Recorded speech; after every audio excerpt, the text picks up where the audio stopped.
कक्षा 10 के सभी छात्र छात्राएं ध्यान देंगे।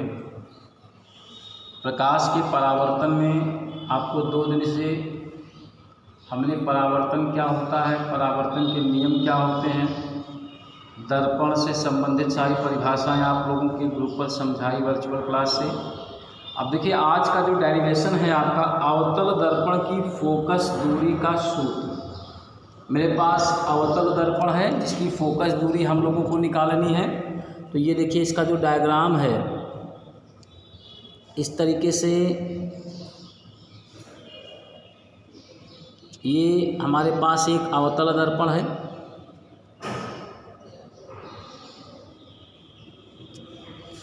और ये इसकी प्रिंसिपल एक्सिस रेखा है। यहाँ पर एक वस्तु है, वस्तु का नाम क्या है, AB है। बहुत ध्यान से डायग्राम को देखिए सब लोग। और एक किरण देखिए भाई समांतर जाती है। समांतर वाली किरण हमेशा कहाँ से पास करेगी, फोकस पॉइंट से गुजरती हुई जाएगी। तो ये फोकस से क्रॉस कर गई। और दूसरी किरण क्या है कि इसके सेंटर ऑफ कर्वेचर से जाती है, वक्रता केंद्र से जाती है। ये देखिए वक्रता केंद्र से जा रही है। तो जो वक्रता केंद्र से जाती है वो उसी रास्ते से वापस आ जाती है। तो इस तरीके से ये डायग्राम बना। देखो भाई पहली रे समांतर है, समांतर वाली किरण कहाँ से पास करती है, हमेशा याद रखिएगा जो किरण समांतर आती है वो हमेशा परावर्तन के बाद फोकस पॉइंट से गुजरती है। और ये दूसरी किरण वक्रता केंद्र से जा रही है, C से जा रही है, उसी पाथ से वापस आ जाएगी। ये M पॉइंट है। अब देखिए जहाँ दोनों किरणें कट करती हैं यहीं पर हमारा छोटा सा प्रतिबिंब बन जाएगा, A' और B', इस तरीके से। तो जहाँ पर दोनों किरणें एक दूसरे को इंटरसेक्ट कर जाएं, एक दूसरे को काटती हैं, कल भी मैंने आपको बताया था कि वह बिंदु प्रतिबिंब होता है। अगर किरणें स्वयं काट रही, यहाँ देखिए किरणें पे स्वयं काट रही हैं तो ये प्रतिबिंब हमारा कैसा होता है, रियल इमेज होता है, या इसको हम लोग कहते हैं वास्तविक प्रतिबिंब। ये हमारा वास्तविक प्रतिबिंब है। अब देखिए इसमें क्या है, ये आपका ध्रुव पॉइंट दिया गया है। हम यहाँ से एक लंब डाल देंगे ये, और लंब का पॉइंट हो गया N। अब ये कि छोटी क्लास में भी आप लोगों ने पढ़ा है कि जो सारी दूरियां होती हैं वो ध्रुव से ली जाती हैं। मतलब जितनी भी डिस्टेंस होती है वो आपकी सब ध्रुव से कैलकुलेट की जाती है। और दर्पण के इस तरफ की दूरियां, मतलब लेफ़्ट साइड की दूरियां, ये सब माइनस में होती हैं, उधर की दूरियां सब प्लस में होती हैं। तो वस्तु तक की दूरी, ये वस्तु है, वस्तु तक की दूरी को हम लोग हमेशा U से डिनोट करते हैं। ये U बना दिया मैंने, ये देखिए ये वस्तु तक की डिस्टेंस हो गई। ये आपका प्रतिबिंब बन रहा है तो प्रतिबिंब तक की दूरी को हम लोग V से डिनोट करते हैं, ये V हो गया। और ये फोकस पॉइंट है तो फोकस पॉइंट तक की डिस्टेंस को हम लोग F से डिनोट करते हैं, तो ये देखिए आपका F हो गया। हमेशा याद रखिएगा वस्तु की दूरी U से, प्रतिबिंब की दूरी V से, फोकस तक की दूरी F से, और ये आपका सेंटर पॉइंट दिया तो सेंटर पॉइंट तक की डिस्टेंस रेडियस होती है। हम ऊपर दिखा दिए क्योंकि आपका पोल पॉइंट नीचे दिया है। ये मेरा डायग्राम है, थोड़ा सा हो सकता है दिक्कत दे आपको समझने में। तो अब यहाँ पे क्या करेंगे, देखिए 2 त्रिभुज लेंगे A B C, और ये छोटा वाला A' B' C, ये छोटा ट्रायंगल, और ये दोनों समरूप हैं। समरूप का मतलब क्या हुआ, इसका तीनों कोण इसके तीनों कोण के बराबर है। मैथ में सब लोगों ने पढ़ा होगा कि अगर त्रिभुज समरूप होता है तो भुजाओं का अनुपात बराबर लेते हैं। तो यहाँ पे हम लिखेंगे त्रिभुज ABC समरूप त्रिभुज A' B', ये इस तरीके से भुजा का अनुपात बराबर। इसकी खड़ी भुजा AB है और इस त्रिभुज की खड़ी भुजा A' B' खड़ी बटे खड़ी लेते हैं।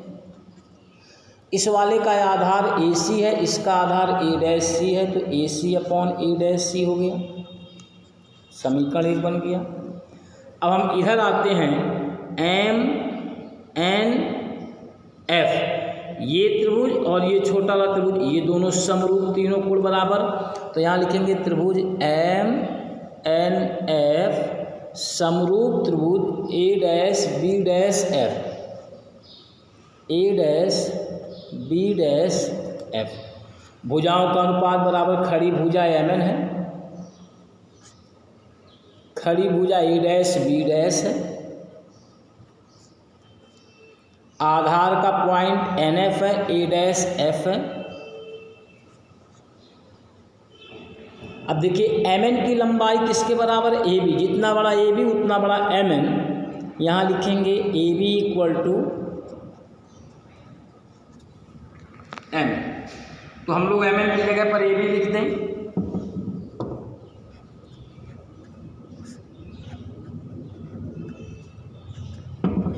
आपका जो ये N पॉइंट है ये P के बहुत नज़दीक है, बहुत 20 की दूरी को नकारते हुए, नेगलेक्ट करते हुए N की जगह पे आप P लिख सकते हो, तो ये हो जाएगा PF A डैश F, समीकरण 2। अब देखिए बायां और दायां पक्ष, समीकरण 1 का बायां पक्ष बराबर है, दाहिना बराबर करिएगा सभी लोग। तो यहाँ लिखेंगे by equation first and second AC upon A dash C और PF upon A dash F। अब देखिए थोड़ा सा टफ डेरिवेशन है, बहुत ध्यान से आपको समझना पड़ेगा हम कैसे इसको लगाएंगे। AC को, और डायग्राम पर ध्यान दीजिएगा, AC को हम लोग क्या लिख सकते हैं, ये A है, ये C है, सारी दूरियां यहाँ से लेनी ध्रुव से, तो AC को लिख सकते हैं PA माइनस PC, PA से PC माइनस कर देंगे तो ये हो जाएगा PA minus PC। A dash C को क्या लिख सकते हैं, ये A डैश है, ये C है, PC minus P dash, PC से P डैश लेस कर दीजिए, PC minus P dash, PF सही लिखा हुआ है। A डैश F को PA dash minus PF, PA dash minus का PF। अब देखिए यहाँ पे हम क्या करेंगे, डायग्राम से देख के दूरी लिखेंगे, थोड़ा सा यहाँ पर स्पेस है, यहाँ पे हम सॉल्व कर देंगे, क्योंकि पेज बदलेंगे तो फिर डायग्राम देखने में दिक्कत हो जाएगी हमको। तो ये देखिए P से लेकर के A तक की दूरी U है, माइनस का U चूँकि बाईं ओर है। फिर आपका लिखा है PC, और PC तक की दूरी देखिए R है, तो माइनस का R, PC minus R। PA dash तक की दूरी देखिए PA डैश B है, माइनस B, बगल में PF minus F, PA dash minus B और माइनस F। यहाँ पे क्या करेंगे, सिंबल चेंज करेंगे, ब्रैकेट हटाकर minus U plus radius focus दूरी का दुगना होता है 2F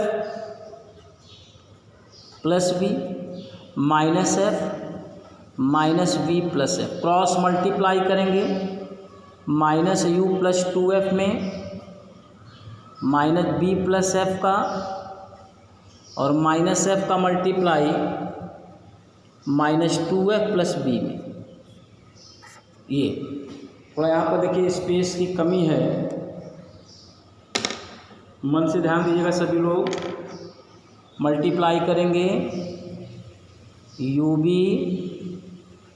UF 2FB 2F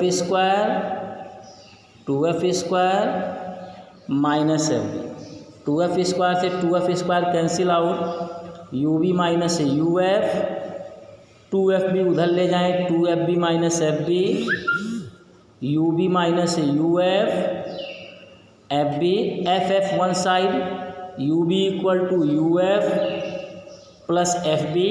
देखिए यहाँ पे 3 प्रकार की डिस्टेंसेज है, UV F, वस्तु, प्रतिबिंब और फोकस, तीनों के मिक्सअप से डिवाइड कर देंगे। यहाँ पर हम UB F से इसमें भाग, UB F से इसमें भाग, UB F से इसमें भाग, FB FB, UF UF, UB UB, then 1/F बराबर 1/B प्लस 1/U।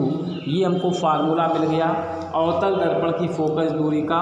तो इस तरीके से अवतल दर्पण की फोकस दूरी हम लोग सॉल्व करते हैं। इसको फेयर कॉपी में करेंगे। धन्यवाद।